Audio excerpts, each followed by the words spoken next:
Are you ready to sacrifice yourself to create something? Yohji Yamamoto was born in Tokyo in 1943. His father never returned from the war. He was raised by his mother alone, a woman who ran a small dressmaking shop called Fumi Dressmaker. From her, Yohji learned not just tailoring, but resilience. He grew up understanding the silent stress of a woman. He has said many times that his purpose as a designer is to create the clothes that protect women, clothes that let them live with dignity and freedom. 僕自身は既製服こそ命っていうふうにやってきましたから、オートクチュール的なシルエットを作ろうがなんだろうが、やはり現代生活の中で毎日こう生きている女性のための生活着を作るのが自分の役割だと思ってますから。As I was educated and grew up only son of war widow, I was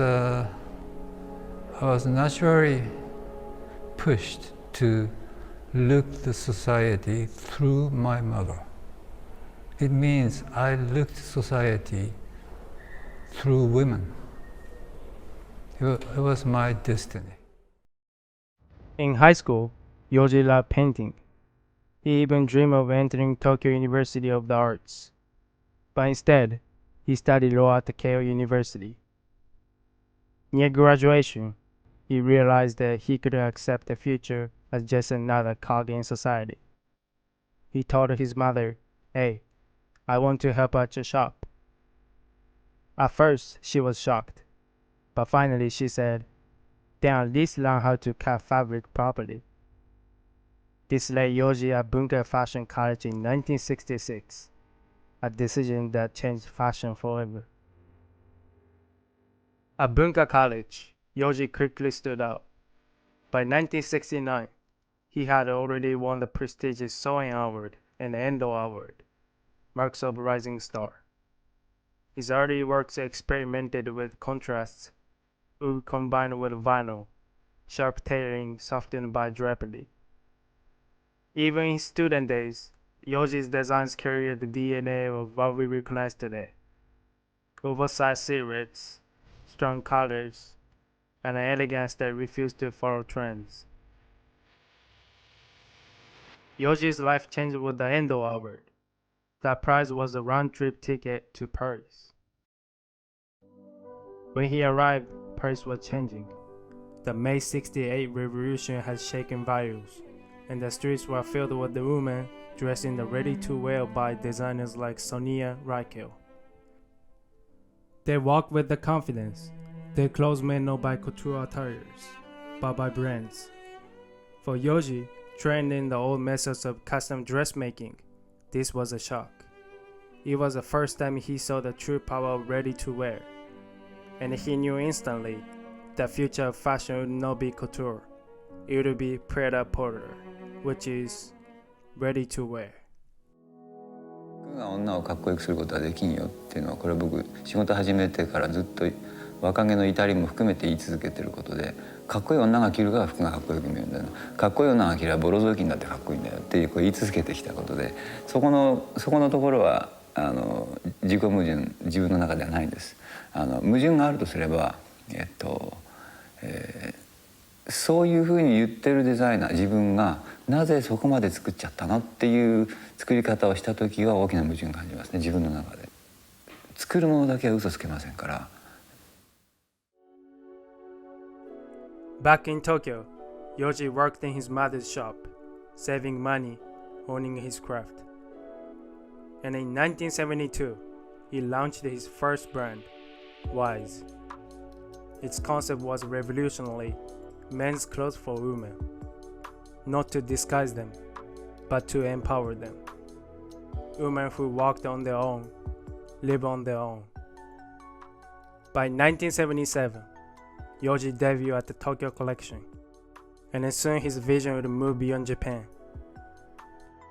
In 1981, Yohji Yamamoto made his Paris Pret-a-Porter debut. Alongside Comme des Garçons, he presented a collection built almost entirely in black. 81年秋冬、西洋服飾界のタブー、黒の作品群で業界に衝撃を与えるも、否定派が圧倒数を占めた。At the time, black was still taboo in Paris fashion. Critics dismissed it as anti-fashion, and many rejected outright. Maybe I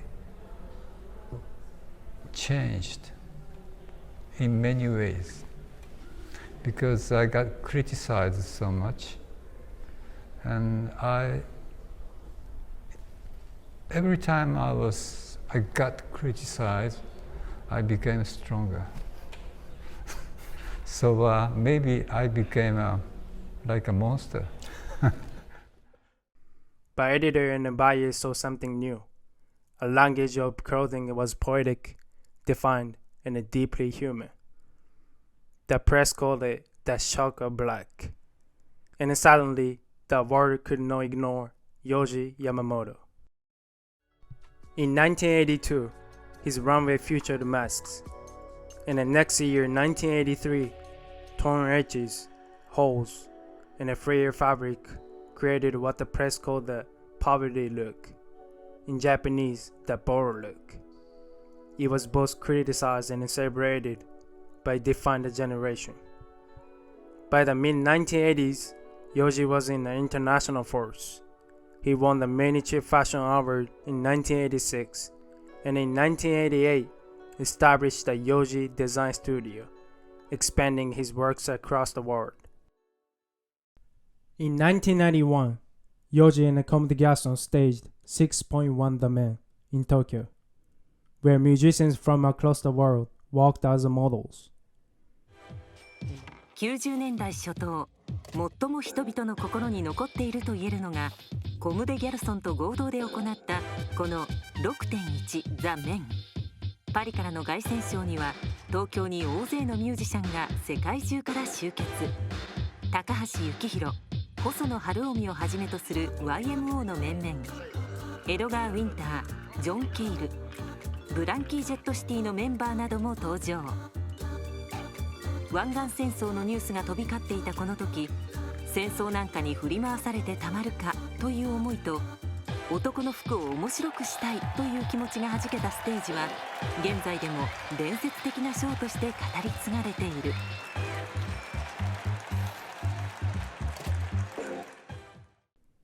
In the 1990s, Yohji received the French Orders of Arts and Letters and designed costumes for opera and films. His work had expanded far beyond fashion into culture itself. 今シーズンぐらいでようやっと欧米の方々もモードジャポネっていうのを誤解していたというふうにやっと言い始めてくれたけど16年かかりましたよね。簡単に言えば永遠に美しいものを作れるよっていうのを見てもらうしかないなっていう。In 2002, Yohji launched the Y3 with Adidas, fusing sport and avant-garde design. This collaboration redefined what fashion and athletic wear could be. I watched around carefully the street in New York, street in Paris, street in Tokyo.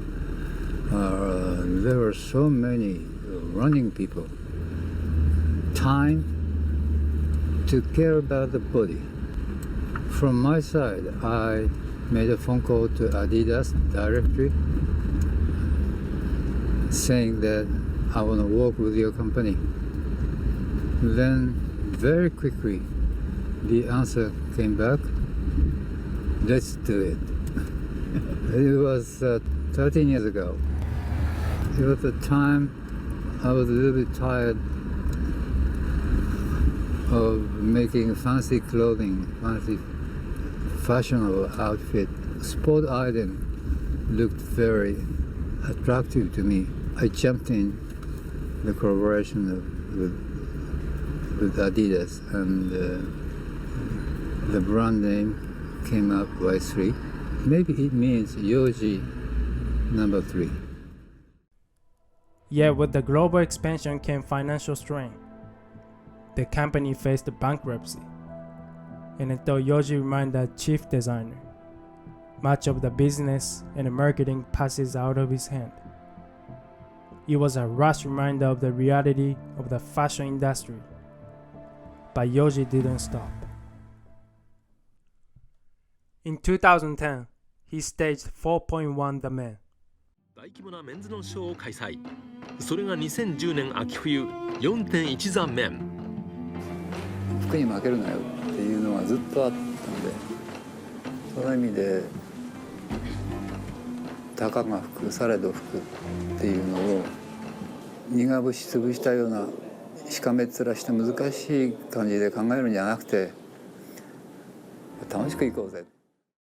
A spectacular comeback show featuring the athletes, artists, and the cultural figures on the runway. ランウェイに登場するのは俳優の石橋蓮司、ミュージシャンのムッシュかまやつ、そして牧クロード、文化人から松岡聖剛、椎名誠、それに加えてパフォーマーやサッカー界の超大物も登場して大盛り上がり。It was not about clothes-wearing people, but about people revealing their inner self through clothing. Even after decades on the world stage, Yohji Yamamoto's purpose has never changed.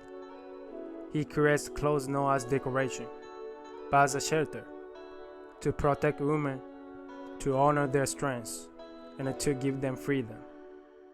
But for women, women's body is, for me, like a desert and blowing the wind. And the mountain of sand is always changing. So I can have so many imagination on women's body because it is always changing. Compared to women's body, men's body is already promised. We can only change sizes or length, width, that's it. But designing women's clothing is like a journey. He carried within him the absence of father lost to war, and the presence of mother who stitched survival into every scene. Her resilience became his philosophy. To this day, he believes time does not move in circles, but in spirals. Each time is higher, sharper, and charged with a new meaning. I would like to shout to young people, especially young designer or young student, simply be yourself. You're okay. And start copying which you love. Copy, copy, copy, copy. And end of copy, you will find yourself.